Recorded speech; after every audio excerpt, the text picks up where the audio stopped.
Mecanismos da mediunidade. Capítulo 17. Efeitos físicos. Simbioses espirituais. Compreendendo-se que toda criatura se movimenta no seio das emanações que lhe são peculiares, intuitivamente perceberemos os processos simbióticos, dentro dos quais se efetua a influenciação das inteligências desencarnadas que tomam alguém para instrumento de suas manifestações. Muitas vezes, essa ou aquela individualidade, ao reencarnar, traz nos próprios passos a companhia invisível dessa ou daquela entidade com a qual se mostre mais intensamente associada em tarefas e dívidas diferentes. Harmonizadas na mesma onda mental, é possível sentir-lhes a integração, qual se fossem hipnotizador e hipnotizado em processo de ajustamento. Se a personalidade encarnada acusa possibilidades de larga desarticulação das próprias forças anímicas, encontramos aí a mediunidade de efeitos físicos, suscetível de exteriorizar-se em graus diversos. Eis porque, comumente, somos defrontados na terra por jovens mal saídos da primeira infância, servindo de medianeiros a desencarnados menos esclarecidos, que com eles se afinam na produção dos fenômenos físicos de espécie inferior, como sejam batidas, sinais, deslocamentos e vozes de feição espetacular. É certo que semelhantes evidências do plano extrafísico se devam, de modo geral, a entidades de pouca evolução, porquanto, imanizadas aos médiuns naturais a que se condicionam, entremostram-se entre os seres humanos à maneira de caprichosas crianças em afetos e desafetos desgovernados, bastando às vezes simples intervenção de alguma autoridade moral através da exortação ou da prece para que as perturbações em andamento cessem de imediato. Tal eclosão de recursos medianímicos, capaz de ocorrer em qualquer idade da constituição fisiológica, independe de quaisquer fatores de cultura da inteligência ou de aprimoramento da alma, por filiar-se a fatores positivamente mecânicos. Tal ocorre nas demonstrações públicas de agilidade ou de força, em que um ginasta qualquer, com treinamento adequado, apresenta variadas exibições. Médium teleguiado. Imaginemos que persista na individualidade encarnada a fácil desassociação das forças anímicas. Nesse caso, temo-la habilitada ao fornecimento do ectoplasma ou plasma exteriorizado de que se valem as inteligências desencarnadas para a produção dos fenômenos físicos que lhes denota a sobrevivência. Chegada a esse ponto, se a criatura deseja cooperar na obra do esclarecimento humano, recebe do plano espiritual um guarda vigilante, mais comumente chamado o guia, segundo a apreciação terrestre. Guarda esse, porém, que, diante da esfera extrafísica, tem as funções de um zelador ou de um mordomo, responsável pelas energias do medianeiro, sempre de posição evolutiva semelhante. Ambos passam a formar um circuito de forças sob as vistas de instrutores da vida maior, que os mobilizam a serviço da beneficência e da educação, em muitas circunstâncias com pleno desdobramento do corpo espiritual do médium, que passa a agir à afeição de uma inteligência teleguiada. Daí nasce a possibilidade da constituição dos círculos de estudo das ocorrências de materialização, com os fenômenos de telecinesia, a começarem nos RAPs e a culminarem na ectoplasmia visível. Dificuldades do intercâmbio. Não podemos esquecer que o campo de oscilações mentais do médium, envoltório natural e irremovível que lhe pulsa do espírito, é o filtro de todas as operações nos fenômenos físicos. Incorporam-se-lhe ao dinamismo psíquico os contingentes ectoplásmicos dos assistentes, aliados a recursos outros da natureza. Mas, ainda aí, os elementos essenciais pertencem ao médium que, consciente ou inconscientemente, pode interferir nas manifestações. A exteriorização dos princípios anímicos nada tem a ver, em absoluto, com o aperfeiçoamento moral. Cumpre destacar, assim, as dificuldades para a manutenção de largo intercâmbio dilatado e seguro nesse terreno. Basta leve modificação de propósito na personalidade medianímica, seja em matéria de interesse econômico ou de conduta afetiva, para que se lhe alterem os raios mentais. Verificada semelhante metamorfose, esboçam-se-lhe na aura ou fulcro energético formas, pensamentos, por vezes em completo desacordo com o programa traçado no plano superior, ao mesmo tempo que perigos consideráveis assomam na esfera do serviço a fazer, de vez que a transformação das ondas mediúnicas imprime novo rumo à força exteriorizada que, desse modo, em certas ocasiões, pode ser manuseada por entidades desencarnadas positivamente inferiores, famintas de sensações do campo físico. Em tais sucessos, perturbações variadas podem ocorrer, desencorajando experiências magnificamente encetadas. Médiuns e assistentes. Todavia, é imperioso anotar que não somente o fulcro mental do médium intervém nas atividades em grupo. Cada assistente aí comparece com as oscilações que lhe são peculiares, tangenciando a esfera mediúnica em ação. E se os pensamentos com que interfere nesse campo diferem dos objetivos traçados, com facilidade se erige, igualmente, em fator alternante, por insinuar-se de modo indesejável nos agentes de composição da obra esperada, impondo desequilíbrio ao conjunto, qual acontece ao instrumento desafinado numa orquestra comum. Disso decorrem os embaraços graves para o continuismo eficiente dos agrupamentos que se formam na Terra para as chamadas tarefas de materialização. Se as entidades espirituais sensatas e nobres estão dependentes da faixa de ondas mentais do médium para a condução correta das forças ectoplasmáticas dele exteriorizadas, o médium depende também da influência elevada dos circunstantes para sustentar-se na harmonia ideal. É por isso que, se o medianeiro tem o espírito parcialmente desviado da meta a ser atingida, sem dificuldade se rende invigilante às solicitações dos acompanhantes encarnados, quase sempre imperfeitamente habilitados para os cometimentos em vista, surgindo então as fraudes inconscientes ao lado de perturbações outras de que se queixam os metapsiquistas, aliás, inconsideradamente, pois, lidando com agentes mentais, longe ainda de serem classificados e catalogados em sua natureza, não podem aguardar equações imediatas como se lidassem com simples números. Lei do campo mental. Lamentam-se amargamente os metapsiquistas de que a maioria dos fenômenos mediúnicos se encontram eivados de obscuridades e extravagâncias, e que por isso mesmo a doutrina da sobrevivência para eles se mostra repleta de impossibilidades. Estabelecem exigências e, depois de atendidos, acusam a instrumentação medianímica de criar personalidades imaginárias. Exageram a função dos chamados poderes inconscientes da vida mental, estranhando que a força psíquica, como recurso mediador entre encarnados e desencarnados, não procede, na balança da observação humana, à maneira, por exemplo, das combinações do cloro com o hidrogênio. Com referência ao assunto, é imperioso salientar que se desconhece ainda, no mundo, a lei do campo mental que rege a moradia energética do espírito, segundo a qual a criatura consciente, seja onde for no universo, apenas assimilará as influências a que se afeiçoe.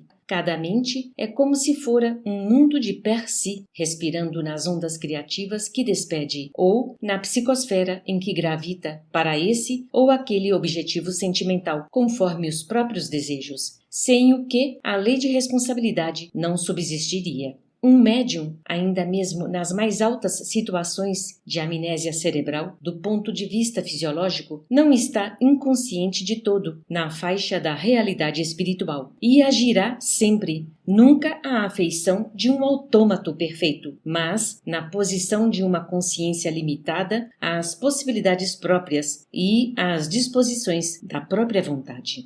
Futuro dos fenômenos físicos. No entanto, devemos declarar que conhecemos, em vários países, alguns círculos de ação espiritual nos quais a sinergia das oscilações mentais entre médiuns, assistentes e entidades desencarnadas se ergue a níveis convenientes, facultando acontecimentos de profunda significação nas províncias do espírito, não obstante, até certo ponto, servirem apenas como índice de poder mental ou de simples informações sem maior proveito para a humanidade, tal o mecanismo compreensivelmente fechado em que se encerram. A ciência humana, porém, caminha na direção do porvir. A nós, os espíritos desencarnados, interessa, no plano extrafísico, mais ampla sublimação para que façamos ajustamento de determinados princípios mentais com respeito à execução de tarefas específicas. E aos encarnados interessa a existência em plano moral mais alto para que definam com exatidão e propriedade a substância ectoplasmática, analisando-lhe os componentes e protegendo-lhe as manifestações, de modo a oferecerem às inteligências superiores mais seguros cabedais de trabalho,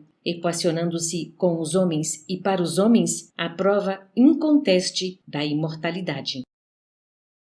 Mecanismos da mediunidade, capítulo 18. Efeitos intelectuais nas ocorrências cotidianas. No estudo da mediunidade de efeitos intelectuais, podemos invocar as ocorrências cotidianas para ilustrar a nossa conceituação de maneira simples. Basta examinar o hábito como cristalização do reflexo condicionado específico para encontrá-la a cada instante nos próprios encarnados entre si. Tomemos o ser humano moderno buscando o Jornal da Manhã e vê-lo-emos procurando o setor do noticiário com que mais sintonize. Se os negócios materiais lhe definem o campo de interesses imediatos, assimilará automaticamente todos os assuntos comerciais, emitindo oscilações condicionadas aos pregões e avisos divulgados. Formará, então, largos raciocínios sobre o melhor modo de amealhar os lucros possíveis. E se o cometimento demanda a cooperação de alguém, buscá-lo-á incontinente na pessoa de um parente ou afeiçoado que lhe partilhe as visões da vida. O sócio potencial de aventura ouvir-lhe-á as alegações e, mecanicamente, absorver-lhe-á os pensamentos, passando a incorporá-los na onda que lhe seja própria, mentalizando os problemas e realizações previstos em termos análogos. Cada um, de per si, falará na ação em perspectiva, com impulsos e resoluções individuais, embora a ideia fundamental lhe seja comum.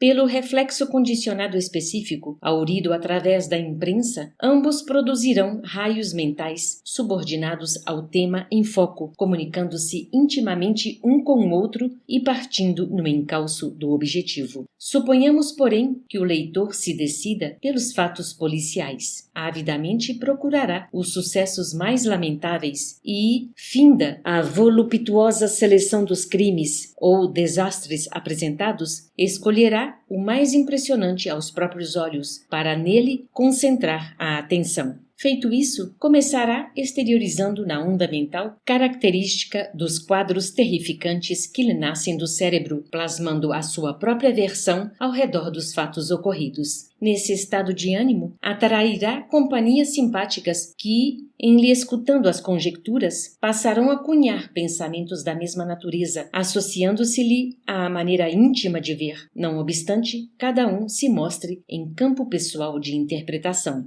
Daí a instantes, se as formas pensamentos fossem visíveis ao olhar humano, os comentaristas contemplariam no próprio agrupamento o fluxo tóxico de imagens deploráveis em torno da tragédia, a lhes nascerem da mente no regime das reações em cadeia, espraiando-se no rumo de outras mentes interessadas no acontecimento infeliz. E, por vezes, semelhantes conjugações de ondas desequilibradas culminam em grandes crimes públicos, nos quais espíritos encarnados em desvario, pelas ideias doentes que permutam entre si, se antecipam às manifestações da justiça humana, efetuando atos de extrema ferocidade em canibalismo franco, atacados de loucura coletiva, para mais tarde responderem às silenciosas arguições da lei divina, cada qual na medida da colaboração própria no que se refere à extensão do mal. Mediunidade ignorada.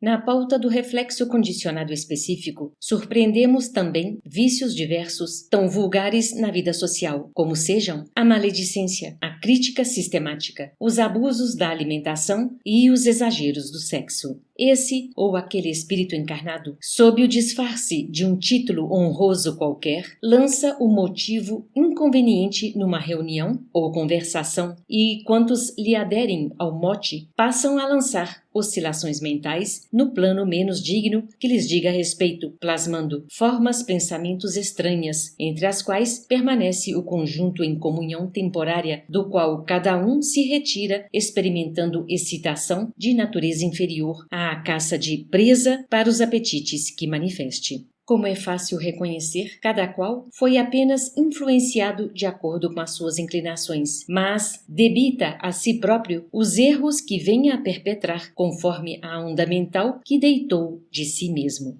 Tais notas ajudam a compreender os mecanismos da mediunidade de efeitos intelectuais, em que encarnados e desencarnados se associam nas manifestações da chamada metapsíquica subjetiva. Qual se observa nos efeitos físicos, a eclosão da força psíquica nos efeitos intelectuais pode surgir em qualquer idade fisiológica, verificando-se muita vez a simbiose entre a entidade desencarnada e a entidade encarnada desde o renascimento dessa última, pela ocorrência da conjugação de ondas. Em todos os continentes, podemos encontrar milhões de pessoas em tarefas dignas ou menos dignas, mais destacadamente os expositores e artistas da palavra na tribuna e na pena, como veículos mais constantemente acessíveis ao pensamento, senhoreadas por espíritos desenfaixados do liame físico, atendendo a determinadas obras ou influenciando pessoas para fins superiores ou inferiores em largos processos de mediunidade ignorada. Fatos esses vulgares em todas as épocas da humanidade. Mediunidade disciplinada. Imaginemos que certa personalidade se disponha a disciplinar as energias medianímicas segundo os moldes morais da doutrina espírita, cujos postulados se destinam a solucionar tão simplesmente quanto possível todos os problemas do destino e do ser. Admitida ao círculo da atividade espiritual, recolherá na oração o reflexo condicionado específico para exteriorizar as oscilações mentais próprias no rumo da entidade desencarnada que mais de perto lhe comungue às ideações. De certo que nos serviços de intercâmbio experimentará largo período de vacilações e dúvidas, porquanto, morando no centro das próprias emanações e recolhendo a influenciação do plano espiritual com que muitas vezes já se encontra inconscientemente automatizada, a princípio supõe que as ondas mentais alheias, incorporadas ao campo de seu espírito, não sejam mais que pensamentos arrojados do próprio cérebro. Ilhado no fulcro da consciência, de acordo com a lei do campo mental, que especifica obrigações para cada ser guindado à luz da razão, habitualmente se tortura o medianeiro, perguntando imponderado se não deve interromper o chamado desenvolvimento mediúnico, já que não consegue de imediato discernir as ideias que lhe pertencem das ideias que pertencem a outrem, sem aperceber-se de que ele próprio é um espírito responsável, com o dever de resguardar a própria vida mental e de enriquecê-la com valores mais elevados pela aquisição de virtude e conhecimento. Passividade mediúnica. Se o médium consegue transpor, valoroso, a faixa de hesitações pueris, entendendo que importa, acima de tudo, o bem a fazer, procura ofertar a reta conduta à espiritualidade superior no reflexo condicionado específico da prece e passa então a ser objeto da confiança dos benfeitores desencarnados que lhe aproveitam as capacidades no amparo aos semelhantes, dentro do qual assimila o amparo a si mesmo. Quanto mais se lhe acentuem o aperfeiçoamento e a abnegação, a cultura e o desinteresse, mais se lhe sutilizam os pensamentos, e com isso, mais se lhe aguçam as percepções mediúnicas, que se elevam à maior demonstração de serviço de acordo com as suas disposições individuais. Com base no magnetismo enobrecido, os instrutores desencarnados influenciam os mecanismos do cérebro para a formação de certos fenômenos, como acontece aos musicistas que tangem as cordas do piano na produção da melodia. E assim como as ondas sonoras se associam na música, as ondas mentais se conjugam na expressão. Se o instrumento oferece maleabilidade mais avançada, mais intensamente específico aparece o toque do artista. Nessa base, identificamos a psicografia desde a estritamente mecânica até a intuitiva, a incorporação em graus diversos de consciência, as inspirações e premonições. Conjugação de ondas. Vemos que a conjugação de ondas mentais surge presente em todos os fatos mediúnicos. Atenta ao reflexo condicionado da prece, nas reuniões doutrinárias ou nas experiências psíquicas, a mente do médium passa a emitir as oscilações que lhe são próprias, às quais se entrosam aquelas da entidade comunicante com vistas a certos fins. É natural dessa forma que as dificuldades da filtragem mediúnica se façam, às vezes, extremamente preponderantes, porquanto, se não há riqueza de material interpretativo no fulcro receptor, as mais vivas fulgurações angélicas passarão despercebidas para quem as procura com sede da luz do além. Cabe-nos reconhecer que, excetuados os casos especiais em que o medianeiro e a entidade espiritual se completam de modo perfeito, na maioria das circunstâncias, apesar da integração mental profunda entre um e outro, quase toda a exteriorização fisiológica no intercâmbio pertence ao médium, cujos traços característicos, via de regra, assinalarão as manifestações até que a força psíquica da humanidade se mostre mais intrinsecamente